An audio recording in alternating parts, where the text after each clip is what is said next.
ঝিঙে আলু আর মসুর ডাল দিয়ে বড়া করব, আর বড়াটা কিন্তু আমি ভেজে করব।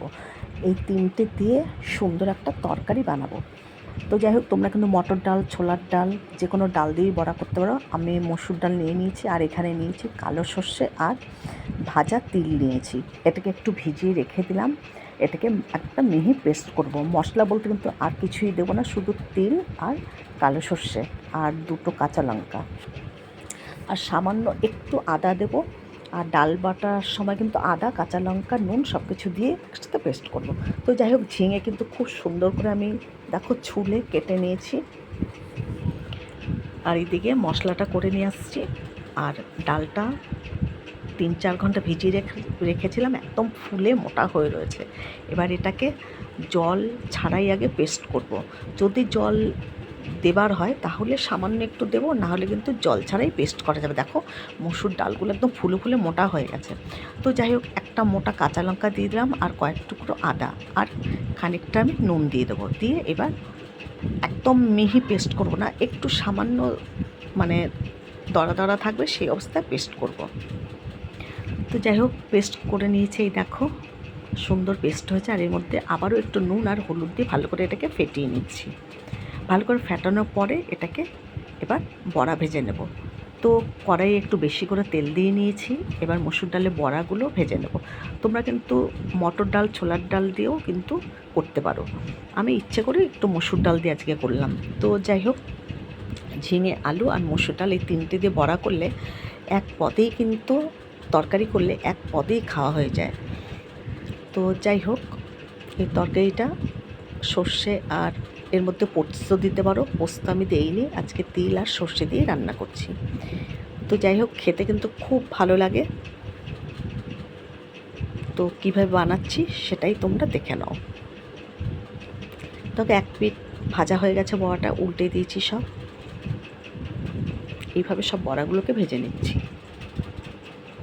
বড়া দিয়ে না যে কোনো তরকারি করলে জানো তো ভালো লাগে।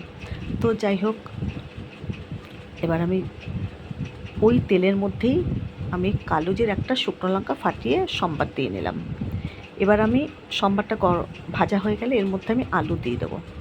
আলুটাকে কিন্তু খুব ভালো করে একটু ভেজে নেব, কেননা ঝিঙে এমনিতেই খুব নরম জিনিস, আর ঝিঙেতে খুব জল থাকে। তো যাই হোক, খুব তাড়াতাড়ি হয়ে যায়, যার জন্য আলুটা কিন্তু একটু ভালো করে আগে নুন হলুদ দিয়ে ভালো করে ভেজে নেব।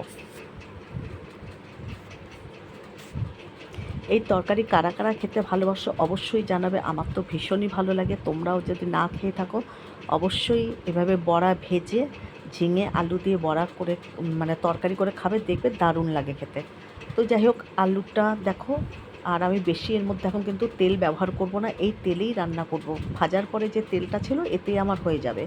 আর আলু কিন্তু খুব ভালো করে লাল করে ভেজে নিয়েছি। আর এই দেখো ঝিঙেগুলো, এবার ঝিঙেটা এর মধ্যে দিয়ে কিছুক্ষণ নাড়াচাড়া করে একটু নরম করে তারপরে দিয়ে দিয়েছি সর্ষে তিল বাটাটা, আর দুটো কাঁচা লঙ্কা ব্যবহার করেছি। এবার একটু কষিয়ে নাড়াচাড়া করে তারপর পরিমাণ মতন জল দিতে হবে।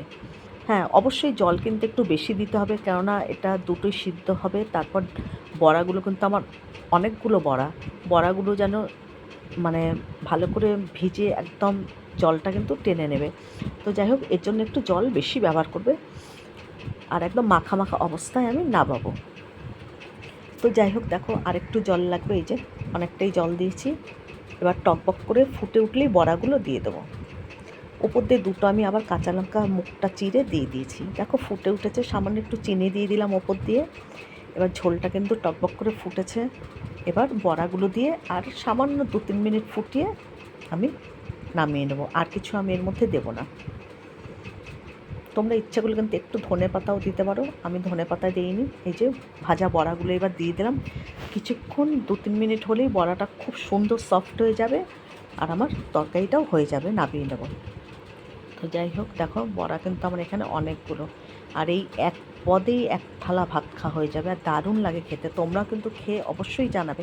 দেখো বড়ার তরকারিটা নামিয়ে নিয়েছি, দেখো কত সুন্দর দেখতে লাগছে, আর একদম মাখা মাখা রয়েছে, আর দারুণ লাগে খেতে।